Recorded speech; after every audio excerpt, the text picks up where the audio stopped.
This is the Regal Imports News for June 2016. Rough and polished diamond prices are relatively stable. Diamond miners believe that reducing rough prices will not lead to increased demand. The Diamond Producers Association has released their new generic diamond slogan. Real is rare. Real is a diamond. I think it works. The slogan can be utilized in both romantic and value-related scenarios. Real is rare complements a diamond is forever. They add value to each other. David Lamb, the former managing director of the World Gold Council, said the concept points out essential truths.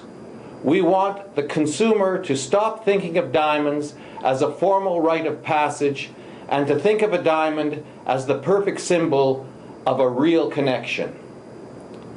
Diamonds have been the subject of a great deal of negative press. It is time to take diamonds to the people, and this slogan does it. Real is rare takes a strong stance against attacks from laboratory diamond producers and stresses the value proposition of natural diamonds. James Campbell, the CEO of Rockwell Diamonds, summarizes, "Do you really want to start your engagement or your wedding on the back of an artificial or synthetic rather than something that is natural and has been born in the Earth's crust for over 3 million years? The industry needs to work together to get this right, to make sure that the consumer has that impression and buys according to that impression. This slogan is upfront and aggressive.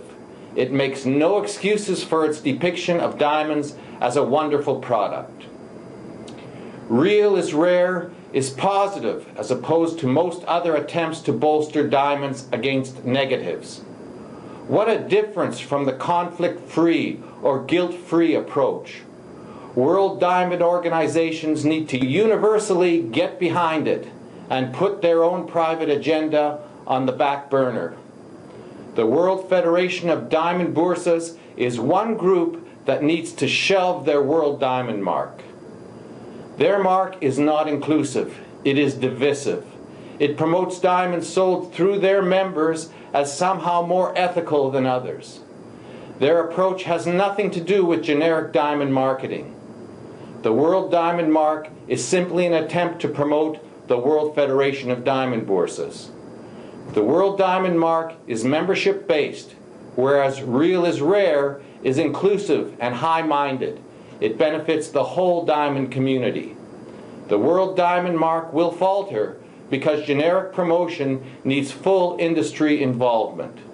Generic marketing is one activity where membership cannot have any privileges. The image of the Kimberley process needs to be carefully protected. The Kimberley process cannot function or be objective without the full participation of industry and non-governmental organizations. It simply loses credibility when considered as an industry initiative. Human Rights Watch, a non-governmental organization, believes that there is little independent monitoring of compliance with the Kimberley process rules and few penalties for violations. No one reacts favorably to industry regulating bodies that display personal agenda and bias towards industry. The feud between civil society groups and the new chair of the Kimberley process, who happens to be from the United Arab Emirates, is a publicity nightmare. Civil society groups claim that countries like the United Arab Emirates and other major trading centers need to address the undervaluation of diamonds and links to tax evasion. The implication is that the United Arab Emirates and the Dubai Bourse are facilitating money laundering. These civil society groups are telling the diamond industry to focus less on messaging and more on results. They claim that a lack of transparency is breaking down the process. The inability of the Kimberley process to address important issues is hurting the image of diamonds in the eyes of the consumer. The simple solution to most of the diamond industry's image problems is to work on a diamond's image first and personal agenda last. Charles Wyndham sums up the situation in his usual direct and unabridged manner. It means transparency, real transparency, and not the smoke and mirrors which are so carefully cultivated by the diamond industry. The Kimberley Process is a complete fiction which has come to be deliberate obfuscation. On behalf of everyone, I looked up the meaning of the word obfuscation. It means to make something obscure or unclear, especially by making it unnecessarily complicated. Meanwhile, reports from the diamond pavilions in Las Vegas were blasé. There was more buzz about synthetic diamonds than natural diamonds. Prices held firm against pressure to discount. There was a good selection of diamonds on hand, but GIA grading reports are so weak that it is impossible to buy with your eyes open. It makes you wonder what is behind the deliberate actions of the GIA in letting their standards go so far astray. I don't claim to understand the goings-on in the back rooms, but I can't help imagining several conspiracy scenarios behind the GIA denigrating their own brand. Continuing with retail news, last year Graff Diamonds' profit plummeted 74%, and Tiffany just reported its biggest drop in quarterly sales since the financial crisis. It is said that Tiffany is suffering from a millennial image problem, that Tiffany's represents old world luxury and old is just not happening. Personally, I don't believe it. I see the media as not fully understanding the economy or millennials. Millennials want what every other generation wanted. They are just going about it differently. They want meaningful moments in their lives.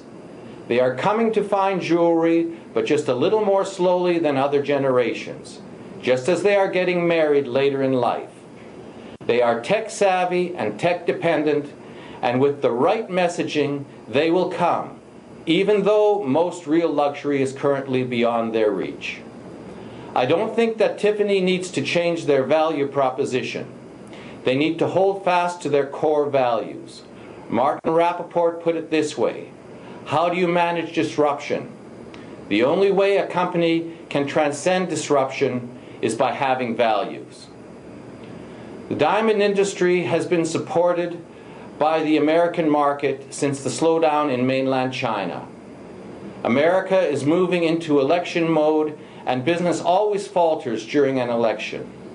This election will be even more disruptive because of the polarization of the electorate. Both American presidential hopefuls favor protectionism. Trump talks about scrapping the North American Free Trade Agreement, and he has no interest in pursuing the Trans-Pacific Partnership Agreement. Both candidates blame globalization for low wages and unemployment. The Royal Bank just stated that the global economy is fragile. Protectionist policies will ultimately hurt world trade. The second half of the year is traditionally strong for diamonds, but with America heading into election, talking about isolationist politics, and with the very disappointing job report, well, who couldn't be a little cautious? And that's the Regal Imports news for June. I thank you very much for watching.